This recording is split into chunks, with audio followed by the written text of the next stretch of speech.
you guys doing? Oh my gosh, it's been a while. I feel like it's been months, but it's been like maybe what, 2 weeks, not even that. I have so many things I want to talk about, and instead of making a bunch of little different videos, I decided to just do one video of just all the shit that has been in my head this week. So first of all, this is my first video since my move to California. I'm here. Hey, yeah, I'm so excited. Yeah, so I moved to Los Angeles. But I guess I've been here for about 2 weeks now. A lot of people on my Tumblr have been asking me to like make a video, like a vlog about my move, and I think I'll do a more in-depth one in a couple of weeks when I get more settled. But the short version is, for those of you who know, I've been going to school in Boston for the past 3 years, and I decided that Boston just really wasn't for me, and just the East Coast was not for me. I'm glad I experienced it, but it really just wasn't my thing. It was, ooh, I can't do it. I'm from the West Coast anyway. I'm from the Seattle area, and the East Coast just it's too much for me. And my degree is in entertainment management, so either way, I would have had to go to a major city like New York or Los Angeles and maybe like Nashville, but I ruled out New York. As much as I did like visiting New York every once in a while, it just wasn't for me. And so I decided to move to Los Angeles so I could work and be closer to my family. It's just a lot more pleasant, sunshine. People are nicer, just, so for my own reasons, I decided to make that move to California. You hear all these stories about people who moved to Los Angeles with $10 in their pocket and they made it work, and I kind of had the same experience. I really didn't have money. I had about $500 and I just went for it. It's something that I knew I wanted to do. It was something that I knew I needed to do for my career and also for my own mental and physical health. So it's just something that I was like, I need to do this. And I've also always been a hustler and an independent person, and I've just been somebody who I know what I want to do and I'm going to do it regardless, whether I'm going to figure out how to make a way to make it work, because it's something that I'm going to do. But yeah, this move has been something great for me. For those of you who want to make the move, I would just suggest that you guys make sure you're doing it for the right reasons, and you really have to be somebody who is a hustler and is ready to hit the ground running when you get here, because listen, shit's expensive.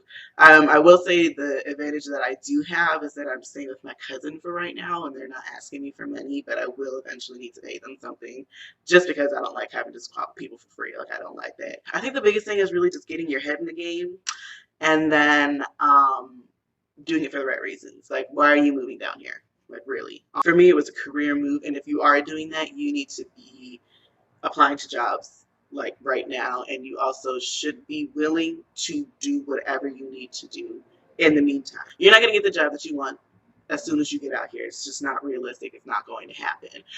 So you need to be willing to, do door deliveries like I did. I even applied to be a barista because that's something I did in the past for a couple of years. Like, you need to be able to do whatever you do, because guess what? Those bills are still going to keep coming whether you got a job or not. So, have your head in the game. Make sure that you're somebody who can be a hustler. Make sure that you're moving down here for the right reasons. Otherwise, you're going to get down here, it's all going to fall to shit. So it is possible to make it with just a few $100s in determination. So that's my move to California. You guys have been asking me to talk about that forever. And yeah, so the next thing I want to talk about today is Luke Cage.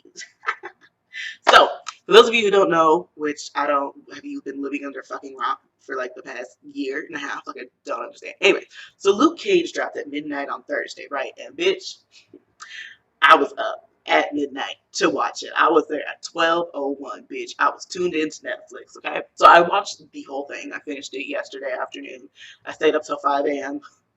I stayed up to 5 a.m. on, I guess would be Friday morning to watch it. I took a little few hour nap, and then I got up and I watched the rest of it. And if you guys follow me on my Snapchat at Rebecca, I pretty much did like a live Snapchat through most of it, kind of tell you guys my feelings already. But if you haven't seen that, the gist of it is I absolutely fucking loved it. It was amazing. I absolutely loved it. And I don't really consider myself a nerd, but I'm kind of getting over that, because I've always connected the word nerd with somebody who reads comic books, and I don't really read comic books. I've tried it. I just can't. I just cannot read them. It just bothers me. Like, the way that they're set up and everything, I just can't read them. But I'm actually still really interested in like the comic stories and like things like that. So I guess in that way I'm a nerd. I guess we're all nerds in our different ways. But long story short, I haven't read the comics, but who fucking cares? The show was amazing, and for a lot of reasons I really liked it. Number one, like, I just liked that it was so unapologetically black, and it wasn't like forced black diversity. It was just a regular fucking nigga in Harlem. Like, you know, it was just like a regular fucking Harlem nigga. Like, you know what I mean? Like, I hate when there's like shows that are like forced diversity is what I call it, I guess. It's like when there's a bunch of white people and they're just like, oh, we need diversity, so let's just throw this Negro in there or just throw this Asian person in there. It's just like, what?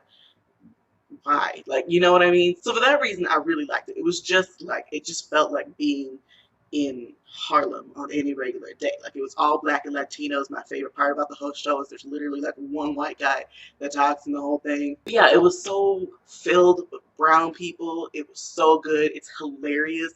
The script is great. There's so many different like black culture references and music references.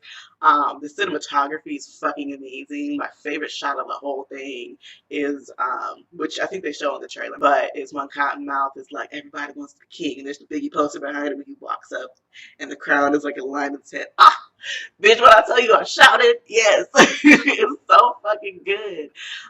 There's like a Lemonade reference in there. It's so good. It's just so fucking good. The music is fucking amazing. They use so much good music. I think in every single episode there's a live performance, because the whole thing is like centered around this club that he has.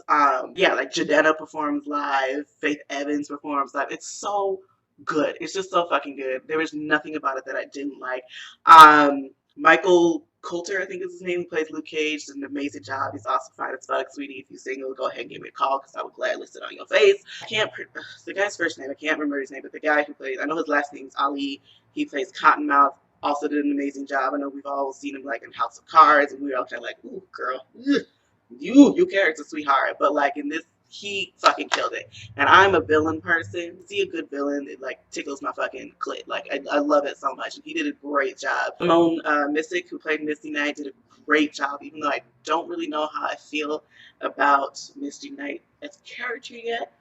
You know, we kind of got off to a rocky start. I don't really know how I feel about her. I feel like I'm going to need to watch the season over again. But my favorite character, who I think absolutely stole the fucking show, was Mariah, played by Alfre Woodard. Bitch, Alfre, oh, girl, come on now. So listen, she has been a phenomenal actress forever, but she stole this show for me. Every time she walked on the fucking screen, I was like, praise! Yes, bitch, come on. Like, she did such a fucking good job. She absolutely stole the show for me.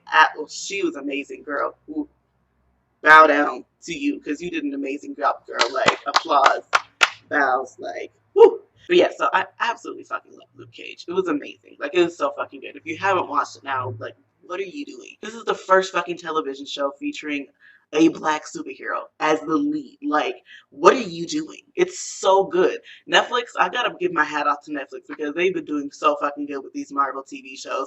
And even like Daredevil, which I don't really care about as like a superhero, that fucking show was amazing. And Jessica Jones, I fucking loved it as well.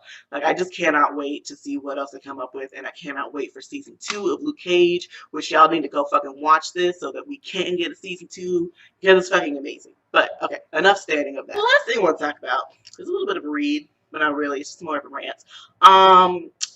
So I've been driving around Los Angeles a lot, you know, doing these deliveries and just kind of getting used to the city and everything.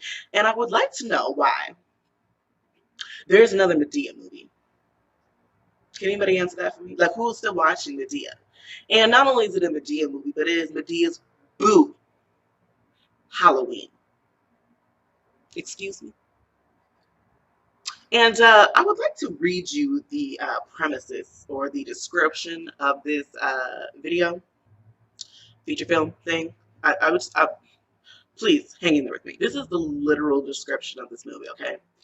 Madea fends off killers, poltergeists, ghosts, ghouls, zombies, while keeping a watchful eye on a group of mischievous teens at a Halloween party.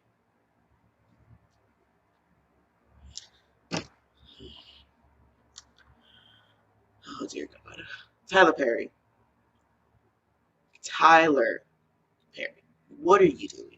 What does this have to do with anything? What does this have to do with Christ? Isn't Madea always supposed to be like, you know, you have all these issues, and all of a sudden, like, God comes in at the end and saves all the black women because we're so helpless or whatever? Like, what does this have to do with Jesus? And who is still watching Madea movies? Who the fuck is still buying Madea movies? Who, like, oh Oh my, I'm so fucking tired of these Madea movies. And I also want to know how she's going to work in, you know, how dark skinned men are evil and light skinned niggas come in to save the fucking day. I want to know how he's going to work that into the show, because you know that's the premises of his whole show. And also, somebody needs to get AIDS, because it's not a Tyler Perry movie unless somebody gets AIDS, usually a dark skinned person. But yeah, I'm just very confused as to why this is still a thing that is happening. You know, I hadn't seen a whole lot of Madea for a while, so I kind of hoped that Tyler Perry had just kind of just gave up on it, but no, apparently not. Apparently he's still here, disappointing the Black community. And you know, it's actually really disappointing and frustrating to me personally, because Tyler Perry has a lot of money, he has a lot of influence, and he has a lot of power as a Black creator. So I don't understand why he uses all that power and money and platform to be a fucking, like, picking any ass coon. Like, I just don't understand why you're not you could do so much and like support so many great Black creatives and make really great content, but you continue to make Madea movies. Like, I just don't understand what you're doing with all your power and privilege. Like, why?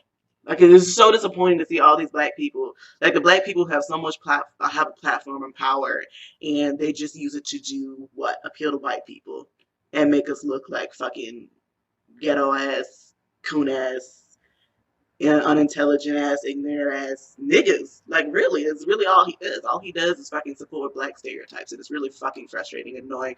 That's why I don't watch Madea. I mean, I'm not gonna lie, we all watched Madea at some point, you know, Diary of a Mad Black Woman, woo, whatever. But then when I, you know, started to use my intelligence, and when I started to realize what was happening in these movies, I was like, you know, this is kind of fucked up, and I don't know why we're still watching these, because it's kind of fucked up.